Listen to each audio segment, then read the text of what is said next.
Greetings, YouTubing. This is F from the QE3 Enterprises coming at you with yet another exciting episode of the weekly startup and small business roundup. This week I'm going to talk about drones, or UAVs, as they're trying to get away from the word drone. It seems to have a negative connotation, so.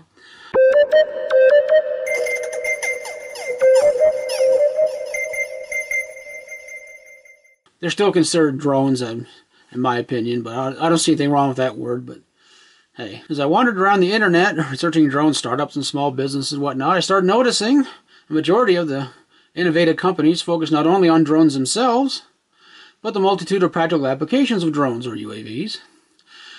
They are used in all kinds of areas, including commercial uses, law enforcement, life-saving applications, etc. They can be used to survey our crumbling infrastructure, agricultural surveying, climate monitoring, anti-poaching, wildlife monitoring, and conservation, even delivering much-needed health care to the most remote parts of the world. List goes on and on. ATI, Aeroval, and Altavian, and VAU, or VAU, I'm not sure how it's pronounced, are just a few examples of these many companies. ATI, http://www.atiak.com. They offer innovative solutions for remote sensing and data acquisition. Their unmanned aircraft systems and autopilot packages are perfect for surveying, surveillance, or systems development projects. They also provide consulting and training services to UAS developers. That's good. Aeroval, www.aerovelco.com, AEROVELCO.com. The Aerovel Corporation develops miniature robotic aircraft, their next generation robotic aircrafts. The Flex Rotor is being developed for applications such as weather monitoring, geological surveying, and imaging reconnaissance. Altavian, www.altavian.com. Their main focus is commercial-grade drones, built for reliability and optimized for efficient data collection. Do you just want the data, not the drone? Hey, tap into a growing network of Altavian-certified data providers with the equipment and expertise to deliver your data on budget and on time. So you can hire drones rather than having to buy one. That's a good thing. They also offer dedicated customer support and training to ensure your organization achieves results quickly and safely. I like that. VAU, or VAU, www.vayu.us. They deliver healthcare to the remotest parts of the world better than just in time.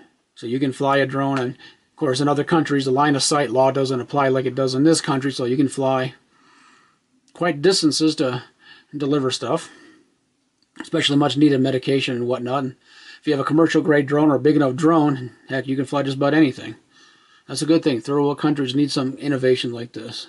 Drone safety and reliability also contribute to the safe integration of drones into our airspace. Other startups and small businesses are currently working on intelligent navigation, air traffic control systems, cloud-based deployment systems, autonomous flight control systems, all aimed at making the commercial use of drones as safe as possible. That's what needs to be done. That's what we need, as safe as possible and responsible pilots. Of course, there's one big thing standing in the way of widespread commercial drone use. The FAA, of course. The FAA recently released an overview of proposed new rules and regulations for small unmanned aerial systems. Thankfully, the new rules are more commercial friendly than originally feared, paving the way for commercial drone usage. That was everyone was scared about that. See how strict they were going to be. But of course, if you have a lot of idiots flying drones, that could impact the dream of commercially or widely available drones, commercial drones, etc. Of course, it could be a year or more before these rules and regs are implemented. Probably in 2016, sometime, I would assume, or the end of 2015. Another major hurdle for the drone community is gaining access to our Forest Service, our national forests.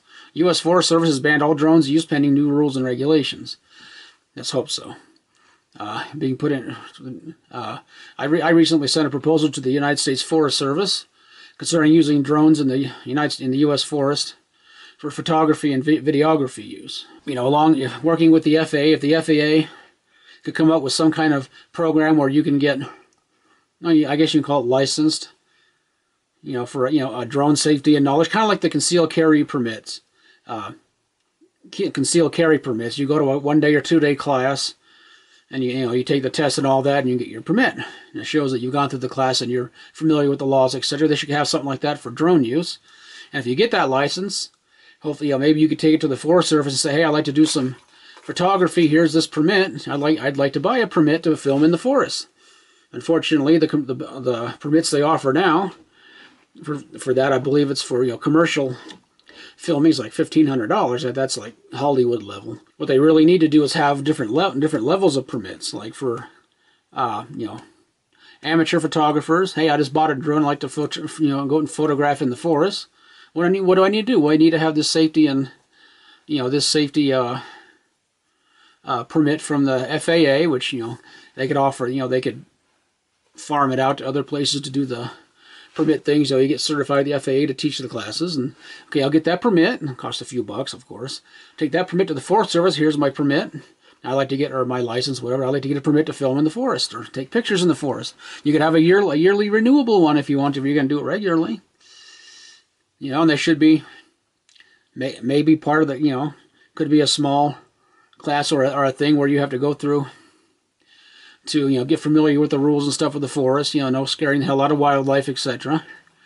Safe and responsible flying, and that could open up the forest for all kinds of great photography. I can't use a drone around here because I'm about 1.5 miles from an operating airstrip, so I'd have to be 5 miles away. But we get some really great sunsets. I love to put the drone up about a couple hundred feet above my house and take pictures of the sunset. That'd be great, but can't do that. Yeah, a drone licensing system of some sort. Like I said, like the concealed carry permit thing.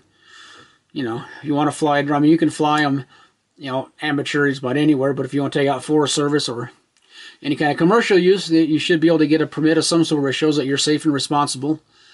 And that could take the edge off for some people. Of course, there's still going to be idiots flying over people's property and whatnot, and that scares a lot of people, so that'll be my take. I'll be sending a proposal to the FAA as well. I don't know. Haven't heard anything from the Forest Service, but I can't imagine I would. I'll send basically the same thing to the FAA and see if they like that. Recently, the FAA has partnered with the AUVSI, Association for Unmanned Vehicle Systems International, the Small UAV Coalition, and the Academy of Model Aeronautics, AMA, to spread the word about ways to fly drones safely and responsibly with the Know Before You Fly campaign. The Know Before You Fly campaign is an educational campaign that provides prospective users with the information and guidance they need to fly safely and responsibly, which is exactly what we need. So http://knowbeforeyoubuy.org, knowbeforeyoubuy.org. Has information for all level of pilots, from going for recreational, business, and public entities like law enforcement, etc.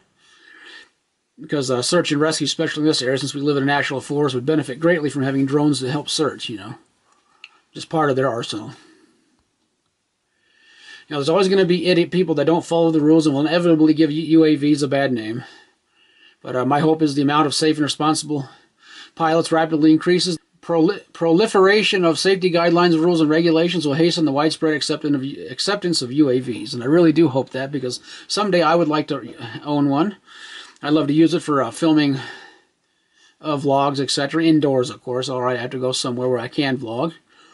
Or you could get a one-day special use permit if you want to film. If I wanted to, do a test of a UAV, maybe I could, if these rules are in place and the Forest Service permitted it, I can go to the Forest Service and say, hey, I'd like to film in my local park. It's called Tall Timbers Park. They have a baseball diamond there.